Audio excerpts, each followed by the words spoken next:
महानुभावों, Nepal cricket संघ can के अध्यक्ष चतुर बहादुर चंद ने इस पूरे मामले को लेकर एक महत्वपूर्ण स्टेटमेंट दिया है।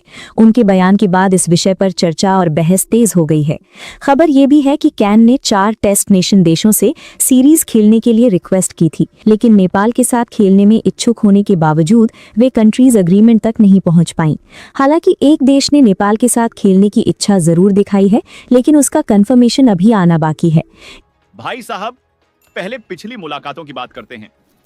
2014 T20 विश्व कप में नेपाल ने पहली बार बांग्लादेश का सामना किया। नेपाल ने 20 ओवर में 5 विकेट पर 126 रन बनाए। शरद वेशवाकर ने 40 रन की महत्वपूर्ण पारी खेली, लेकिन बांग्लादेश ने सिर्फ 15.3 ओवर में 2 विकेट पर लक्ष्य पूरा कर लिया। 8 विकेट से जीत नेपाल हारा। समस्या क्या थी? Fast bowler. नेपाल के सारे विकेट फास्ट बॉलर्स ने लिए। स्पिनर के खिलाफ नेपाली बल्लेबाज ठीक खेलते हैं, लेकिन तेज गेंदबाजों के सामने संघर्ष करते हैं। नेपाल प्रीमियर लीग खत्म होते ही ये चर्चा जोरों पर थी कि कैन किसी टेस्ट नेशन के साथ होम ग्राउंड पर T20I सीरीज आयोजित करेगा। ये चर्चा एनपीएल से पहले भी कई बार हो चुकी थी। एनपीएल खत्म होने के बाद नेपाली खिलाड़ी लगभग 10-15 दिन के रेस्ट के बाद फ्री हो जाते हैं और इसके तुरंत बाद T20 वर्ल्ड कप 2026 की प्रेपरेशन शुरू करना बेहद जरूरी हो जाता है। ज्यादा समय आराम करने का भी नहीं है, क्योंकि वर्ल्ड कप अब ज्यादा दूर नहीं है। वर्ल्ड कप में नेपाल क्रिकेट टीम को सिर्फ पार्टिसिपेशन के लिए नहीं, बल्कि स्ट्रॉन्ग परफॉर्मेंस के लिए जाना होगा। कई एक्सपर्ट्स और सपोर्टर्स का मानना है कि इस बार नेपाल सिर्फ खेलने नहीं जाएगा, बल्कि जीतने और किसी बड़े टीम को हराकर सेंसेशन क्रिएट करने जाएगा। लेकिन इसके लिए प्रॉपर प्रिपरेशन बेहद जरूरी है। नेपाल के 8 विकेट फास्ट बॉलर्स ने लिए। ये बड़ी चिंता की बात है। और भाई साहब, ये सिर्फ बांग्लादेश के खिलाफ नहीं, 2024 विश्व कप में दक्षिण अफ्रीका के खिलाफ भी खराब बल्लेबाजी के कारण नेपाल ने जीता हुआ मैच सिर्फ 1 रन से गंवाया। अरे यार, 1 रन, ये कितनी दुखद बात है। बल्लेबाजी सुधारनी होगी, खासकर फास्ट बॉलर्स के खिलाफ। नेपाली बल्लेबाज स्पिनर को अच्छे से खेलते हैं, लेकिन तेज गेंदबाजी उन्हें परेशान करती है। और विश्व कप में हर टीम के पास खतरनाक फास्ट बॉलर होते हैं। भाई साहब, नेपाल क्रिकेट सिर्फ खेल नहीं, ये एक इमोशन बन चुका है। मतलब यार सोचो जरा, जहां बड़े बड़े फुल मेंबर देश टिकट नहीं बेच पा रहे, वहां नेपाल T20 वर्ल्ड कप 2026 का टिकट 2 घंटे में सोल्ड आउट। ये कोई नॉर्मल बात है क्या? नहीं ना। नेपाल के समर्थक वो नहीं हैं जो सिर्फ जीत में दिखते हैं, ये वो हैं जो हार में भी स्टेडियम भर देते हैं। खिलाड़ी चोटिल हो जाए तो सोशल मीडिया पे दुआओं की बाढ़ ला देते हैं, और अगर कोई नेपाल क्रिकेट को हल्का लेने की गलती कर दे तो भाई साहब उसकी ऐसी तैसी कर देते हैं। तो दोस्तों, नेपाल, हालांकि उनके अनुसार अफगानिस्तान क्रिकेट बोर्ड ने कुछ पॉजिटिव संकेत दिए हैं, लेकिन अभी ऑफिशियल कंफर्मेशन बाकी है। अगर अफगानिस्तान जैसी स्ट्रॉन्ग एशियन टीम नेपाल के साथ सीरीज खेलने के लिए अग्री करती है, तो ये नेपाल क्रिकेट के लिए एक बड़ी गुड न्यूज होगी।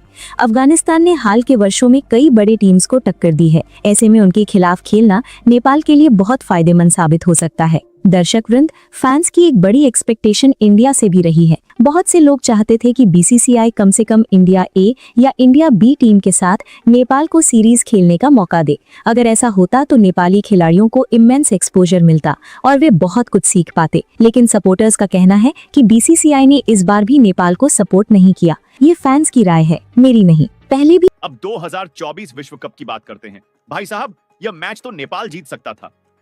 नेपाली गेंदबाजों ने शानदार प्रदर्शन किया। बांग्लादेश को सिर्फ 106 रन पर समेट दिया। यह छोटा लक्ष्य था, आसानी से चेज हो सकता था, लेकिन नेपाल की बल्लेबाजी फ्लॉप हो गई। सिर्फ 85 रन पर ऑन आउट, 21 रन से हार गए। किसी बल्लेबाज ने बड़ी पारी नहीं खेली। और फिर वही समस्या, फास्ट बॉलर।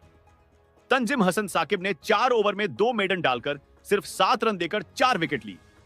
अफगानिस्तान से है। इसके अलावा श्रीलंका और बांग्लादेश भी नेपाल के साथ खेलने के लिए इच्छुक बताए जा रहे हैं, लेकिन शेड्यूलिंग इश्यू सबसे बड़ी प्रॉब्लम बनी हुई है।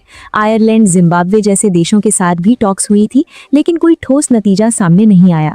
अंत में अगर एसोसिएट नेशंस जैसे यूएसए, कनाडा, नेदरलैंड्स या स्कॉटलैंड में से किसी एक के साथ भी सीरीज होती है तो उसी में संतोष करना पड़ेगा। एक सच्चाई ये भी है कि नेपाल ने अब तक बड़े टीम्स के खिलाफ कंसिस्टेंटली पॉजिटिव रिजल्ट नहीं निकाले हैं। वेस्ट इंडीज के खिलाफ एक अच्छा परफॉर्मेंस जरूर देखने को मिला था, लेकिन ओवरऑल बड़े मंच पर कंसिस्टेंसी की कमी रही है। इसी वजह से शायद कुछ टीम्स नेपाल के साथ सीरीज खेलने में हेजिटेंट रहती हैं। जो क्रिकेट के लिए कुछ भी कर सकते हैं, जैसे कि T20 वर्ल्ड कप 2026 का टिकट 2 घंटे के अंदर सोल्ड आउट करना है, या फिर खिलाड़ी का रिस्पेक्ट करना हो, वो हर जगह एक्टिव रहते हैं। इसी वजह से तो विश्व क्रिकेट जगत के चर्चित खिलाड़ी, कमेंटेटर और आईसीसी के नजर में नेपाल प्रीमियर लीग NPL सबसे आगे है। और इसीलिए तो मैं बार बार बोलता हूँ, अब नेपाली खिलाड़ियों को खुद को प्रूव करना होगा। जहां भी मौका मिले वहां बड़े टीम्स को हरा कर दिखाना होगा। इसका फायदा सीधा सीधा नेपाल क्रिकेट को मिलेगा। जब नेपाल बड़े टीम्स के खिलाफ अच्छा प्रदर्शन करेगा तो बाकी नेशंस भी सीरीज के लिए अग्री करेंगी। साथ ही नेपाली खिलाड़ियों को इंटरनेशनल लीग्स में कॉन्ट्रैक्ट मिलने के चांसेस भी बढ़ेंगे। बॉलर्स ने पहले ही अच्छा इंप्रेशन बनाया है, अब बैटिंग और ऑलराउंडर्स को भी अटैकिंग परफॉर्मेंस दिखानी होगी। जहां तक लगता है अफगानिस्तान के साथ सीरीज होने की संभावना सबसे ज्यादा है। कैन इस पर एक्टिवली काम कर रहा है, ये साफ दिखाई देता है। नेपाल क्रिकेट को एक्सपोजर देने के लिए कैन की इंटेंशन पॉजिटिव है। अब बाकी टीम्स को भी नेपाल पर भरोसा दिखाना होगा। अब आते हैं दूसरे मुद्दे पर। दर्शक वृंद, दीपेंद्र सिंह एरी को आईसीसी T20I ऑलराउंडर रैंकिंग में थोड़ा झटका लगा है। नेपाल के स्टार ऑलराउंडर दीपेंद्र सिंह एरी नई आईसीसी रैंकिंग में 8वीं पोजीशन पर पहुंच गए हैं। इससे पहले भी वे 8वें स्थान पर रह चुके हैं, लेकिन उससे पहले वे टॉप 5 में लगातार बने हुए थे। अन्य नेपाली ऑलराउंडर्स की बात करें तो कुशल भुरतेल 25th पोजीशन पर है, रोहित कुमार पौडेल 41st पोजीशन और गुलशन झा 49th पोजीशन पर मौजूद हैं। ये आईसीसी द्वारा जारी की गई लेटेस्ट ऑलराउंडर रैंकिंग है। दीपेंद्र, अब आगामी विश्व कप की बात करते हैं।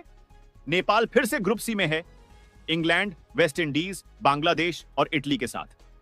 नेपाल के सभी मैच मुंबई के वानखेड़े स्टेडियम में होंगे और बांग्लादेश से मुलाकात 17 फरवरी को होगी।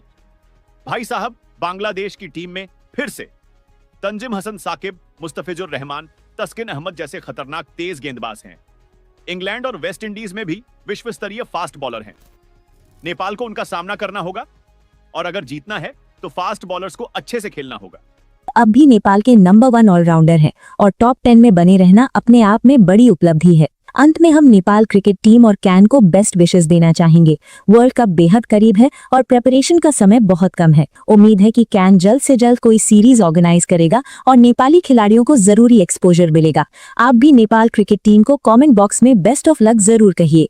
वीडियो